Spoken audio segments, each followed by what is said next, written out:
ಬಿಎಸ್ಎಫ್ನಲ್ಲಿ ಖಾಲಿ ಇರತಕ್ಕಂತಹ ಟ್ರೇಡ್ಸ್ಮನ್ ಹುದ್ದೆಗಳಿಗೆ ಅರ್ಜಿಗಳನ್ನು ಕರೆದಿರ್ತಾರೆ. ಸ್ನೇಹಿತರೆ ಇಲ್ಲಿ ನೋಡ್ಬೋದು, ಈ ಟ್ರೇಡ್ಸ್ಮನ್ ಹುದ್ದೆಗಳಿಗೆ ಮೇಲ್ ಮತ್ತು ಫಿಮೇಲ್ ಇಬ್ಬರು ಕೂಡ ಇದಕ್ಕೆ ಅರ್ಜಿಯನ್ನು ಸಲ್ಲಿಸಬಹುದು. ಅನ್ಮ್ಯಾರಿಡ್ ಮೇಲ್ ಮತ್ತು ಫಿಮೇಲ್ ಇಬ್ಬರು ಕೂಡ ಇದಕ್ಕೆ ಅರ್ಜಿಯನ್ನು ಸಲ್ಲಿಸಬಹುದು. ಸ್ನೇಹಿತರೆ ಮತ್ತು ಅಪ್ಲಿಕೇಶನ್ ಡೇಟ್ ಸ್ಟಾರ್ಟಿಂಗ್ ಡೇಟ್ ನೋಡ್ತಾ ಹೋಗೋದಾದರೆ ಇಲ್ಲಿ ನೋಡ್ಬೋದು 24/7/2025 ಅಂದರೆ ಇವತ್ತಿದ ಅಪ್ಲಿಕೇಶನ್ ಡೇಟ್ ಸ್ಟಾರ್ಟ್ ಆಗೈತಿ. ಮತ್ತು ಇದಕ್ಕೆ ಅಪ್ಲಿಕೇಶನ್ ಸ್ಟಾರ್ಟ್ ಆಗಿಂದ ಇಲ್ಲಿ ನೋಡ್ಬೋದು 1 ಮಂತ್ ನಿಮಗೆ ಟೈಮಿಂಗ್ ಇರ್ತೈತಿ. ಇಷ್ಟೊಳಗೆ ನೀವು ಇದಕ್ಕೆ ಅರ್ಜಿಯನ್ನು ಸಲ್ಲಿಸ್ಬೋದು.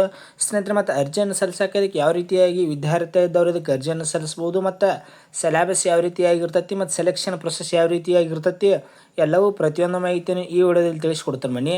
ಸ್ನೇಹಿತರೆ ಮತ್ತು ವಿಡಿಯೋನ ಯಾರಾದರೂ ಹೊಸದಾಗಿ ನೋಡ್ತಾ ಇದ್ದರೆ ಸಬ್ಸ್ಕ್ರೈಬ್ ಮಾಡ್ಕೊಂಡು ವಿಡಿಯೋ ನೋಡೋದು ಬರ್ರಿ, ಯಾಕಂದರೆ ನಿಮ್ಗೆ ಡೈಲಿ ಜಾಬ್ಸ್ ಬಗ್ಗೆ ಅಪ್ಡೇಟ್ ನೀಡ್ತಾ ಇರ್ತೀವಿ.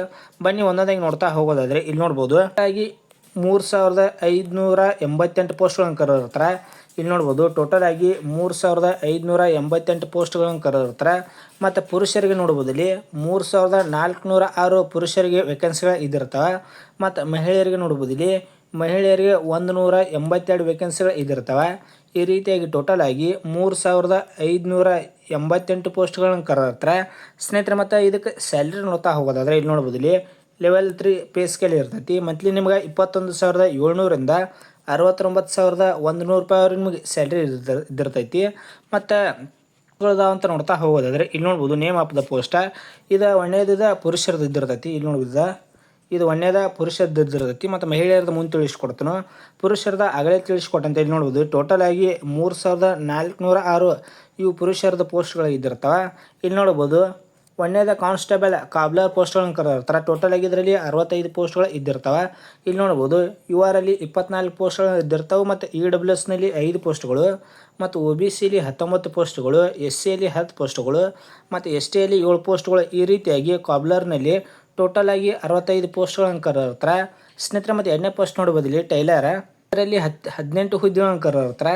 ಕ್ಯಾಟಗರೀಸ್ ನೋಡ್ತಾ ಹೋಗೋದಾದರೆ ಇಲ್ಲಿ ನೋಡ್ಬೋದು ಇಲ್ಲಿ UR ಅಲ್ಲಿ 7 ಪೋಸ್ಟ್ಗಳನ್ನು ಕರೆದಿರ್ತಾರೆ. EWSನಲ್ಲಿ 1 ಪೋಸ್ಟು, ಮತ್ತು OBCಯಲ್ಲಿ 5 ಪೋಸ್ಟ್ಗಳು, ಮತ್ತು SCಯಲ್ಲಿ 4 ಪೋಸ್ಟು, STಯಲ್ಲಿ 1 ಪೋಸ್ಟ್. ಈ ರೀತಿಯಾಗಿ ಕಾನ್ಸ್ಟೇಬಲ್ ಟೇಲರ್ನಲ್ಲಿ 18 ಪೋಸ್ಟ್ಗಳನ್ನು ಕರೆದಿರ್ತಾರೆ.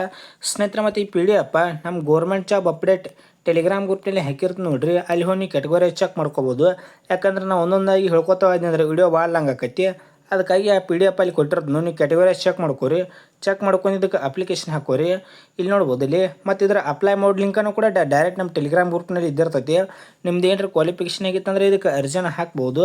ಸ್ನೇಹಿತರೆ ಮತ್ತು ಕಾನ್ಸ್ಟೇಬಲ್ ಕಾರ್ಪೆಂಟರ್ನಲ್ಲಿ ನೋಡ್ಬೋದು ಇಲ್ಲಿ 38 ಪೋಸ್ಟ್ಗಳನ್ನು ಕರೆದಿರ್ತಾರೆ. ಮತ್ತು ಪ್ಲಂಪರ್ನಲ್ಲಿ 10 ಪೋಸ್ಟ್ಗಳು, ಮತ್ತು ಪೇಂಟರ್ನಲ್ಲಿ 5 ಪೋಸ್ಟ್ಗಳು, ಮತ್ತು ಎಲೆಕ್ಟ್ರಿಷಿಯನ್ನಲ್ಲಿ 4 ಪೋಸ್ಟ್ಗಳು ನೋಡ್ಬೋದು. ಕುಕ್ನಲ್ಲಿ ಟೋಟಲ್ ಆಗಿ 1462 ಪೋಸ್ಟ್ಗಳು, ಇದರಲ್ಲೇ ಸ್ವಲ್ಪ ಜಾಸ್ತಿ ಪೋಸ್ಟ್ಗಳು ಇದ್ದಿರ್ತವೆ. ಮತ್ತು ವಾಟರ್ ಕ್ಯಾರಿಯರ್ನಲ್ಲಿ 699 ಪೋಸ್ಟ್ಗಳು, ಮತ್ತು ವಾಷರ್ಮನ್ನಲ್ಲಿ 320 ಪೋಸ್ಟ್ಗಳು, ಮತ್ತು ಬಾರ್ಬರ್ನಲ್ಲಿ 115 ಪೋಸ್ಟ್ಗಳು, ಸ್ವೀಪರ್ನಲ್ಲಿ 652 ಪೋಸ್ಟ್ಗಳು, ಮತ್ತು ವೆಲ್ಟರ್ನಲ್ಲಿ 13 ಪೋಸ್ಟ್ಗಳು, ಮತ್ತು ಪ್ಲಂಪರ್ ಆಪ್ರೇಟರ್ನಲ್ಲಿ 1 ಪೋಸ್ಟು, ಮತ್ತು ವಾಷರ್ಮನ್ ಮತ್ತು ಕೋಜು ಇದರಲ್ಲಿ ಒಂದೊಂದು ಪೋಸ್ಟ್ಗಳು ಇದ್ದಿರ್ತವೆ. ಈ ರೀತಿಯಾಗಿ ಟೋಟಲ್ ಆಗಿ ಆಗಲೇ ತಿಳಿಸ್ಕೊಡಂತೆ 3406 ಪೋಸ್ಟ್ಗಳು ಇದು ಮೇಲ್ದವ್ರಿಗೆ ಇದ್ದಿರ್ತವೆ. ಸ್ನೇಹಿತರೆ ಮತ್ತು ಫಿಮೇಲ್ದಾಗ ನೋಡ್ತಾ ಹೋಗೋದಾದರೆ ಫಿಮೇಲ್ದವ್ರಿಗೆ ಎಷ್ಟು ಪೋಸ್ಟ್ಗಳು ಕರೆದಿರ್ತಾರೆ ಅಂತ ನೋಡ್ಬೋದು ಇಲ್ಲಿ. ಟೋಟಲ್ ಆಗಿ ಫಿಮೇಲ್ದವ್ರಿಗೆ 182 ಪೋಸ್ಟ್ಗಳು ಇದ್ದಿರ್ತವೆ.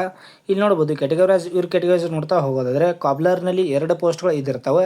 ಅದು UR ಒಳಗೆ ಮಾತ್ರ ಇದ್ದಿರ್ತೈತಿ. ಉಳಿದು ಯಾವುದೇ ರೀತಿಯಾಗಿ ಕ್ಯಾಟಗರಿಯಲ್ಲಿ 1 ಪೋಸ್ಟ್ ಕರೆದಿರುವುದಿಲ್ಲ. ಕೇವಲ UR ಅಲ್ಲಿ 2 ಪೋಸ್ಟ್ಗಳು ಇದ್ದಿರ್ತವೆ. ಕಾರ್ಪೆಂಟರ್ನಲ್ಲಿ 1 ಪೋಸ್ಟ್ಗಳು ಇದ್ದಿರ್ತೈತಿ. ಮತ್ತು ಟೇಲರ್ನಲ್ಲಿ 1 ಪೋಸ್ಟ್ಗಳನ್ನು ಕರೆದಿರ್ತಾರೆ. ಮತ್ತು ಕುಕ್ನಲ್ಲಿ 82 ಪೋಸ್ಟ್ಗಳು. ಸ್ನೇಹಿತರೆ ಇವೆಲ್ಲ ನೀವು ಕ್ಯಾಟಗರಿ ನೋಡ್ಕೊಂಡು ಇದಕ್ಕೆ ಅರ್ಜಿಯನ್ನು ಹಾಕೋರಿ. ಇಲ್ಲಿ ನೋಡ್ಬೋದು ಇಲ್ಲಿ ಕಾನ್ಸ್ಟೇಬಲ್ ವಾಟರ್ ಕ್ಯಾರಿಯರ್ನಲ್ಲಿ 38 ಪೋಸ್ಟ್ಗಳು, ಮತ್ತು ವಾಷರ್ಮನ್ನಲ್ಲಿ 17 ಪೋಸ್ಟ್ಗಳು, ಬಾರ್ಬರ್ನಲ್ಲಿ 6 ಪೋಸ್ಟ್ಗಳು, ಮತ್ತು ಸ್ವೀಪರ್ನಲ್ಲಿ 35 ಪೋಸ್ಟ್ಗಳು, 182 ಪೋಸ್ಟ್ಗಳನ್ನು ಕರೆದಿರ್ತಾರೆ. ಈ ರೀತಿಯಾಗಿ ಟೋಟಲ್ ಆಗಿ 3588 ಪೋಸ್ಟ್ಗಳನ್ನು ಕರೆದಿರ್ತಾರೆ. ಸ್ನೇಹಿತರೆ ಮತ್ತು ಅರ್ಜಿನ ಹಾಕೋಕೆ ಯಾವ ರೀತಿಯಾಗಿ ವಿದ್ಯಾರ್ಥಿ ಇದ್ದವರು ಇದಕ್ಕೆ ಅರ್ಜಿ ಹಾಕ್ಬೋದು. ಮತ್ತು ಏಜ್ ನೋಡ್ತಾ ಹೋಗೋದಾದರೆ ಮೊದಲು ನೋಡ್ಬೋದು ಇಲ್ಲಿ ಏಜ್ ಎಷ್ಟು ಕೊಟ್ಟಿರ್ತಾನೆ ಅಂತ ನೋಡ್ತಾ ಹೋಗೋದಾದರೆ ಇಲ್ಲಿ ನೋಡ್ಬೋದು ಸ್ನೇಹಿತರೆ ಮಿನಿಮಮ್ ಇದಕ್ಕೆ 18 ವರ್ಷ ವಯಸ್ಸನ್ನು ಹೊಂದಿರಬೇಕು. ಇಲ್ಲಿ ನೋಡ್ಬೋದು ಇಲ್ಲಿ ಮಿನಿಮಮ್ ನಿಮಗೆ 18 ವರ್ಷ ಕಂಪ್ಲೀಟ್ ಆಗಿರಲೇಬೇಕು. ನಿಮಗೆ 17.6 ಈ ರೀತಿಯಾಗಿ ವಯಸ್ಸಿದ್ರೂ ಕೂಡ ಇದಕ್ಕೆ ಅರ್ಜಿನ ಹಾಕಕ್ಕೆ ಬರೋಂಗಿಲ್ಲ.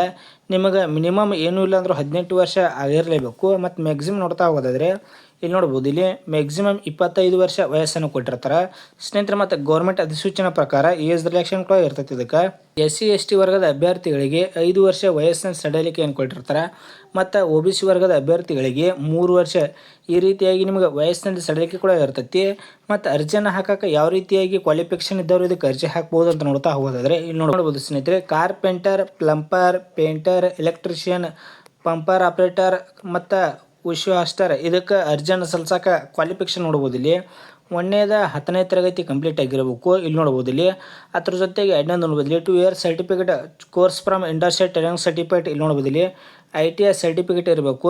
ನೀವು ಒಂದನೇದ 10ನೇ ತರಗತಿ ಕಂಪ್ಲೀಟ್ ಆಗಿರಬೇಕು. ಇದ್ರ ಜೊತೆಗಿನ ITI ಸರ್ಟಿಫಿಕೇಟ್ ಕೂಡ ಹೊಂದಿರಬೇಕು. ಮತ್ತು 1 ಇಯರ್ ಸರ್ಟಿಫಿಕೇಟ್ ಕೂಡ ಇದ್ರೂ ನಡೀತಿದೆ. ಅದ್ರ ಜೊತೆಗೆ ಇಲ್ಲಿ ನೋಡ್ಬೋದು ಇಲ್ಲಿ 1 ಇಯರ್ ಎಕ್ಸ್ಪೀರಿಯನ್ಸ್ ಕೂಡ ಇರಬೇಕು. ಇಲ್ಲಿ ನೋಡ್ಬೋದು ಇಲ್ಲಿ ITI ಸರ್ಟಿಫಿಕೇಟ್ ಇರಬೇಕು, 10ನೇ ತರಗತಿ ಕಂಪ್ಲೀಟ್ ಮಾಡಿರಬೇಕು.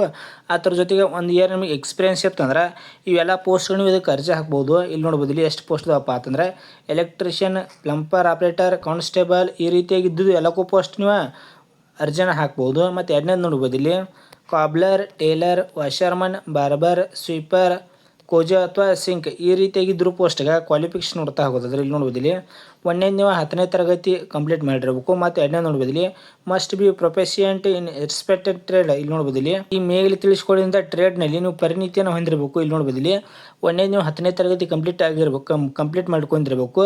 ಮತ್ತು ಟ್ರೇಡ್ನಲ್ಲಿ ನೀವು ಪರಿಣಿತಿಯನ್ನು ಹೊಂದಿರಬೇಕು. ಇದ್ರ ಜೊತೆಗೆ ಇಲ್ಲಿ ನೋಡ್ಬೋದು ಇಲ್ಲಿ ಮತ್ತು ಇದನ್ನ ಕೊಟ್ಟ ಮಸ್ಟ್ ಕ್ವಾಲಿಫೈಡ್ ಟ್ರೇಡ್ ಟೆಸ್ಟಿನ ಇಲ್ಲಿ ನೋಡ್ಬೋದು ಇಲ್ಲಿ ಅವರ ಬೋರ್ಡ್ದಿಂದನೇ ಇದನ್ನ ಕಂಡಕ್ಟ್ ಮಾಡ್ತಂತ ಕೊಟ್ಟಿರ್ತಾರೆ. ಇಲ್ಲಿ ನೋಡ್ಬೋದು ಇಲ್ಲಿ ಟ್ರೇಡರು ಇಲ್ಲಿ ನೋಡ್ಬೋದು ಕಂಡಕ್ಟೆಡ್ ಬೈ ರಿಕ್ರೂಟ್ಮೆಂಟ್ ಬೋರ್ಡ್ ಆ ಬೋರ್ಡ್ದವರ ಕೂಡ ಇದನ್ನ ಕಂಡಕ್ಟ್ ಮಾಡ್ತಾರೆ. ಈ ರೀತಿಯಾಗಿ ಇದಿರ್ತೈತಿ. ಮತ್ತು ಉಳಿದಿದ್ದು ಪೋಸ್ಟ್ಗಳೆಲ್ಲನೂ ನೋಡ್ಕೋಬೋದು ಸ್ನೇಹಿತರೆ. ಮತ್ತು ಇದಕ್ಕೆ ಸೆಲೆಕ್ಷನ್ ಪ್ರೊಸೆಸ್ ಯಾವ ರೀತಿಯಾಗಿ ಇರ್ತೈತಿ ಅಂತ ನೋಡ್ತಾ ಹೋಗೋದಾದರೆ ಇಲ್ಲಿ ನೋಡ್ಬೋದು ಒಂದನೇದ ಫಿಸಿಕಲ್ ಇರ್ತೈತಿ. ಇಲ್ಲಿ ನೋಡ್ಬೋದು ಸ್ನೇಹಿತರೆ ಒಂದನೇದ ನಿಮಗೆ ಫಿಸಿಕಲ್ ಇರ್ತೈತಿ. ಫಿಸಿಕಲ್ ಏನಾದರೂ ನೀವು ಫಿಟ್ ಆದ್ರಂದ್ರೆ ಎರಡನೇದ ರಿಟರ್ನ್ ಎಕ್ಸಾಮಿನೇಷನ್ ಇರ್ತೈತಿ. ಇಲ್ಲಿ ನೋಡ್ಬೋದು ಒಂದನೇದ ಫಿಸಿಕಲ್ ಇರ್ತೈತಿ. ಒಂದನೇದು ಫಿಸಿಕಲ್ ಆದಮೇಲೆ ಎರಡನೇದ ರಿಟರ್ನ್ ಎಕ್ಸಾಮಿನೇಷನ್ ಇರ್ತೈತಿ. ರಿಟರ್ನ್ ಎಕ್ಸಾಮಿನೇಷನ್ ಆದಮೇಲೆ ಮೂರನೇದು ನಿಮಗೆ ಮೆಡಿಕಲ್ ಎಕ್ಸಾಮಿನೇಷನ್ ಇರ್ತೈತಿ. ಮೆಡಿಕಲ್ ಎಕ್ಸಾಮಿನೇಷನ್ ಆದಮೇಲೆ ಲಾಸ್ಟ್ ನಿಮಗೆ ಡಾಕ್ಯುಮೆಂಟ್ ವೆರಿಫಿಕೇಷನ್ ಮಾಡ್ಕೊಂಡು ಲಾಸ್ಟ್ ಫೈನಲ್ ಮೆರಿಟ್ ಈ ರೀತಿಯಾಗಿ ಸೆಲೆಕ್ಷನ್ ಪ್ರೊಸೆಸ್ ಇರ್ತೈತಿ. ಮತ್ತು ಫಿಸಿಕಲ್ಗೆ ಹೋಗೋಕೆ ಹೈಟ್ ನೋಡ್ಬೋದು ಇಲ್ಲಿ ಮಿನಿಮಮ್ ಇದಕ್ಕೆ ಪುರುಷರದು 165 ಸೆಂಟಿಮೀಟ್ರ್ ಹೈಟ್ ಇದಿರಬೇಕು. ಇಲ್ಲಿ ನೋಡ್ಬೋದು ಮಿನಿಮಮ್ 165 ಸೆಂಟಿಮೀಟ್ರ್ ಹೈಟನ್ನು ಹೊಂದಿರಬೇಕು. ಮತ್ತು ಚೆಸ್ಟ್ ನೋಡ್ಬೋದು ಇಲ್ಲಿ ನಾರ್ಮಲ್ 75 ಸೆಂಟಿಮೀಟ್ರ್ ಇರಬೇಕು. ಇಲ್ಲಿ ನೋಡ್ಬೋದು ನಾರ್ಮಲ್ ನಿಮ್ಮದು 75 ಸೆಂಟಿಮೀಟ್ರ್ ಇರಬೇಕು. 72, 73 ಇದ್ರೂ ಕೂಡ ರಿಜೆಕ್ಟ್ ಮಾಡೋ ಚಾನ್ಸಸ್ ಇರ್ತೈತಿ. ಅದಕ್ಕಾಗಿ ನೀವು ಮಿನಿಮಮ್ 75 ಸೆಂಟಿಮೀಟ್ರ್ ಕಂಪಲ್ಸರಿ ಇರಲೇಬೇಕಾಕೈತಿ. ಮತ್ತು ಎಕ್ಸ್ಪ್ಯಾಂಡ್ ಮಾಡಿದಾಗ 5 ಸೆಂಟಿಮೀಟ್ರ್ ಎಕ್ಸ್ಪ್ಯಾಂಡ್ ಆಡಬೇಕು. ಇಲ್ಲಿ ನೋಡ್ಬೋದು ಇಲ್ಲಿ ಮಿನಿಮಮ್ 75 ಇತ್ತಂದ್ರೆ 80 ಸೆಂಟಿಮೀಟ್ರ್ ನಿಮ್ದು ಎಕ್ಸ್ಪೆಂಡ್ ಆಗಬೇಕಾಕೈತಿ. ಮತ್ತು ಫಿಮೇಲ್ದವ್ರದ್ದು ನೋಡ್ಬೋದು ಇಲ್ಲಿ 156 ಸೆಂಟಿಮೀಟ್ರ್ ಹೈಟ್ ಇರಬೇಕು. ಈ ರೀತಿಯಾಗಿ ಇರ್ತೈತಿ ಅದಕ್ಕೆ. ಮತ್ತು ಇದರ ಫುಲ್ ನೋಟಿಫಿಕೇಶನ್ ಇನ್ನೂ ಕೂಡ ನಮಗೆ ದೊರೆತಿಲ್ಲ. ಅದನ್ನು ದೊರೆತ್ರೆ ಡೈರೆಕ್ಟ್ ನಮ್ಮ ಟೆಲಿಗ್ರಾಮ್ ಗ್ರೂಪ್ನಲ್ಲಿ ಹಾಕಿರ್ತೀನಿ ನೋಡ್ರಿ, ಅಲ್ಲಿ ನೀವು ನೋಡ್ಕೋಬೋದು ಸ್ನೇಹಿತರೆ. ಮತ್ತು ಇದ್ರ ಜೊತೆಗೆ ಇದರ ಅಪ್ಲೈ ಲಿಂಕು ಕೂಡ ಹಾಕಿರ್ತೀನಿ. ಇಲ್ಲಿ ನೋಡ್ಬೋದು ಇಲ್ಲಿ ಇದರ ಅಪ್ಲೈ ಲಿಂಕ್ ಆಗಿರ್ತೈತಿ. ನೀವು ಮೊದಲು ಯಾರು ಅಪ್ಲಿಕೇಶನ್ ಹಾಕ್ತಿರಲ್ಲ ಮೊದಲು ರಿಜಿಸ್ಟರ್ ಮಾಡ್ಕೋರಿ. ರಿಜಿಸ್ಟರ್ ಮಾಡ್ಕೊಂಡು ಲಾಗಿನ್ ಆಗಿ ಇದಕ್ಕೆ ಅರ್ಜಿನ ಹಾಕೋರಿ.